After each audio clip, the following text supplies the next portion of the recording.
La semana pasada el Banco Central Europeo anunció que inyectaría 750.000 millones de euros en el sistema financiero de la eurozona. Algunos han interpretado esta política, esta flexibilización cuantitativa reforzada, como un rescate encubierto a la banca, y desde luego puede que algo de esto haya. Pero sobre todo, ante lo que estamos, y eso es lo que menos ha trascendido a los medios de comunicación, es ante un rescate hacia el sur de Europa, un rescate encubierto hacia países como España y como Italia, que están extraordinariamente endeudados. Vayamos por partes. Europa, Occidente en general, se encuentra en medio de una brutal crisis económica derivada de la crisis sanitaria generada por la epidemia, por la pandemia del coronavirus. Ante esta muy grave situación, los gobiernos europeos han anunciado diversos planes para reflotar la economía. En este canal ya hemos tenido ocasión de criticar, por ejemplo, el plan del gobierno español y de proponer alternativas, pero lo cierto es que, buenos o malos, están lanzando esos planes de rescate, de reflotamiento de la economía. Son planes que a corto plazo no tienen por qué implicar un desembolso masivo de recursos. En el caso de España ya lo explicamos, la inyección que realmente se produce por parte del gobierno en la economía es de 17.000 millones de euros. Pero también es verdad que como los gobiernos europeos están otorgando avales muy importantes sobre la deuda empresarial, en el futuro no tan lejano puede que los gobiernos tengan que honrar esos avales y si las empresas europeas, y en nuestro caso si las empresas españolas no pagan, que tenga que pagar el gobierno respectivo, en nuestro caso el gobierno de España. Recordemos que de momento Sánchez ya ha prometido 100.000 millones de euros en avales. A corto plazo, repetimos, esto no supone un desembolso directo de recursos. A medio plazo, si salimos rápido de esta crisis sanitaria y por tanto económica, tampoco supondrá un desembolso de recursos, o al menos no un desembolso significativo, pero si la crisis sanitaria y económica se prolonga, entonces comenzarán las empresas a impagar sus deudas y el gobierno tendrá, como decíamos, que honrar los avales. Ante ese potencial riesgo tan elevado al que se enfrentan los gobiernos europeos, los inversores en el mercado de deuda pública comenzaron a ponerse nerviosos. Si los gobiernos tienen que hacer frente a gastos muy importantes y para ello han de emitir mucha más deuda pública, podría darse el caso de que alguno de esos gobiernos no sea capaz de hacer frente, de seguir haciendo frente al repago de esa deuda. Sobre todo aquellos gobiernos que tienen un stock de deuda pública más elevado. Es el caso, por ejemplo, de Italia, cuya deuda pública sobre el PIB es del 133%, o de España, cuya deuda pública sobre el PIB es del 96%. Estos dos países, que son dentro de Europa los que están siendo más afectados por la pandemia, también son dos de los países en una peor situación financiera dentro del continente. Y por eso se combinaron dos circunstancias que no favorecían en absoluto la solvencia, la perspectiva de solvencia de estos estados. Por un lado, hundimiento económico, por otro, emisión de deuda con un stock de endeudamiento ya muy alto. ¿Y qué sucedió? Pues sucedió que hasta el miércoles pasado el tipo de interés de la deuda pública italiana y española comenzó a aumentar y aumentar. Más en particular, el tipo de interés de la deuda pública italiana, que a comienzos de marzo estaba en el 1,13%, se elevó hasta el 2,44% el 18 de marzo, es decir, el miércoles pasado. Fijémonos que en pocos días el tipo de interés se más que duplicó en Italia. Y en el caso de España sucedió algo parecido.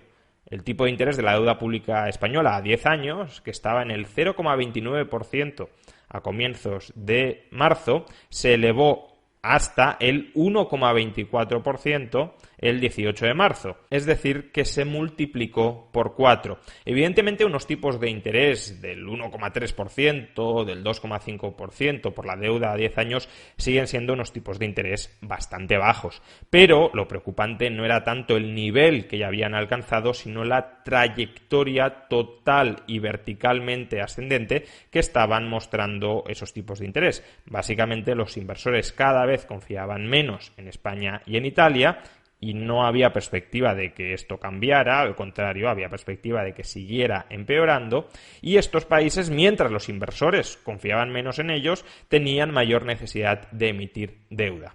Y hete aquí que el 18 de marzo por la noche, el miércoles pasado por la noche, el Banco Central Europeo hizo el anuncio que hemos comentado al principio, que iba a comprar deuda pública europea por importe de hasta 750.000 millones de euros.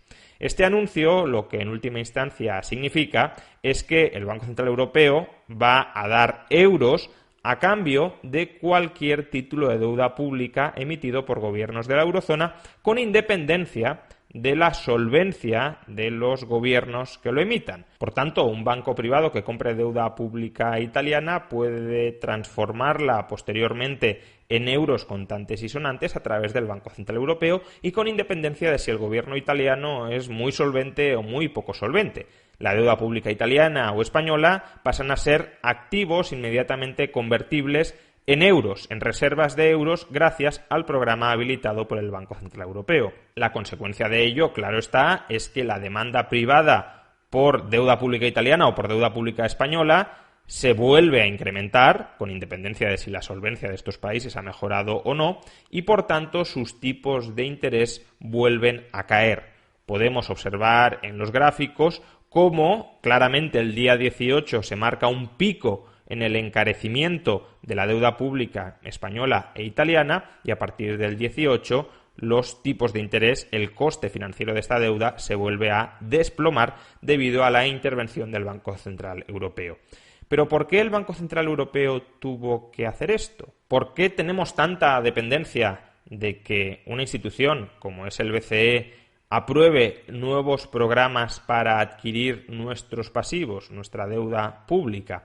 Pues esencialmente por lo que os decía, España e Italia tienen stocks de deuda pública muy altos. Durante los últimos 10 años no han hecho prácticamente ningún esfuerzo por reducir ese endeudamiento público. Al contrario, durante la primera parte de esta década incluso siguieron incrementando esos pasivos. Por tanto, son gobiernos que a poco que vengan mal dadas y necesiten endeudarse, caen rápidamente en el descrédito de la insolvencia. Nadie confía en ellos porque ya cargan con un volumen de pasivos muy alto y porque además no han mostrado ninguna actitud en el pasado por tratar de reducirlo rápidamente cuando vuelven los buenos tiempos. Y en ese contexto, si el gobierno de España y el gobierno de Italia no son lo suficientemente creíbles, confiables, solventes como para colocar su deuda en la comunidad inversora, lo único que queda es que venga el primo de Zumosol. ¿Y quién es el primo de Zumosol en esta historia? Uno podría pensar que es el Banco Central Europeo. El Banco Central Europeo nos compra la deuda y, por tanto, consigue rebajar su coste. Pero imaginemos que España e Italia no están en la zona euro. Imaginemos que España e Italia siguen con las pesetas y siguen con las liras, y que además cada uno de ellos tiene su propio banco central. E imaginemos que están estos dos países igualmente endeudados como lo están en la actualidad.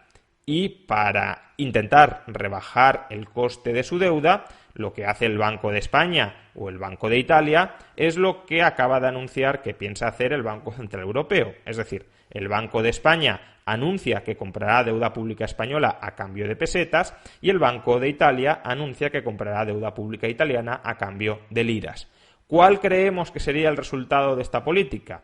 Claramente que la peseta y la lira se depreciarían masivamente, generando una fuerte inflación dentro de España y de Italia. ¿Por qué? Porque si los inversores no quieren deuda pública española o no quieren deuda pública italiana, por supuesto tampoco van a querer pesetas o liras. Y de la misma manera que huyen de la deuda pública española y de la deuda pública italiana, huirían de las pesetas y de las liras, convirtiendo lo que hoy es el encarecimiento de la deuda pública en una fortísima depreciación de la divisa. ¿Por qué esto no pasa entonces con el euro? ¿Por qué el Banco Central Europeo sí puede hacer aquello que el Banco de España o el Banco de Italia no podrían hacer por su cuenta? Pues en esencia porque está Alemania detrás. El euro no es solo la moneda de España o de Italia, es la moneda del conjunto de la eurozona, incluyendo Alemania. Y Alemania tiene una situación financiera bastante saneada. Su deuda pública sobre el PIB en el año 2019 ascendía al 58%, es decir, casi la mitad que la deuda pública española. Por tanto, España e Italia se están beneficiando de estas monetizaciones de deuda por parte del BCE porque Alemania durante muchos años ha mantenido una actitud de austeridad que le ha permitido ir mejorando su solvencia financiera. Es esta abundante solvencia financiera de Alemania la que hoy nos permite a los españoles y a los italianos, o a los estados español e italiano, financiarnos en condiciones mucho más baratas de las que podríamos financiarnos si estuviéramos fuera de la zona del euro y con las actuales finanzas públicas desordenadas. En el fondo, y si lo queremos ver así, es como si el Banco Central Europeo estuviera creando unos eurobonos por la puerta de atrás. Intercambia deuda pública mala de España o de Italia por una especie de deuda pública buena de la eurozona, como son las monedas de euro que tienen detrás el respaldo de Alemania y también de otros países menores, pero igualmente solventes, como Holanda, Austria o Finlandia. Estamos viviendo del crédito alemán, no estamos viviendo de nuestro propio crédito porque durante años hemos erosionado ese crédito. Obviamente, a corto plazo a los españoles y a los italianos nos interesa aprovecharnos, beneficiarnos del crédito alemán para poder financiarnos de un modo mucho más barato de lo que podríamos financiarnos sin él. Pero fijémonos que esta estrategia es insostenible en el largo plazo. No tiene ningún sentido que gobiernos como el nuestro o como el de Italia, cuando viven buenos tiempos, no hagan ningún esfuerzo por desendeudarse, por desapalancarse, al contrario, sigan con déficits públicos relativamente altos y emitiendo deuda, mientras que Alemania va generando un espacio fiscal de solvencia por si vienen mal dadas acoger en su seno a toda la eurozona y que cuando efectivamente vienen mal dadas Alemania nos regale generosamente su crédito para que nosotros, que no hemos hecho los deberes cuando teníamos que hacerlos, podamos seguir tirando, podamos seguir viviendo, podamos seguir saliendo adelante con esa financiación barata a costa de Alemania. A largo plazo, ya digo, este equilibrio es inestable. O bien vamos a una ruptura de la zona del euro, porque Alemania no querrá hacerse cargo de nuestra indisciplina fiscal, o bien vamos a una unificación política y fiscal de la eurozona, una unificación política y fiscal donde seremos gobernados especialmente por quien pone el dinero, es decir, por Alemania. Será una especie de intervención de la troika permanente sobre las finanzas españolas e italianas, porque si ellos ponen el dinero, evidentemente querrán tener poder de decisión sobre cómo nosotros utilizamos ese dinero. Personalmente creo que la opción que sería muy preferible a cualquiera de estas dos, a la ruptura del euro o a la unión político-fiscal con servidumbre, sometimiento a Alemania, sería que pusiéramos en orden nuestras propias finanzas, que pudiésemos convivir con otros países compartiendo su moneda, al mismo tiempo que no intentamos parasitar su crédito, porque nosotros somos lo suficientemente solventes como para salir al mercado y financiarnos sin necesitar la ayuda de otros.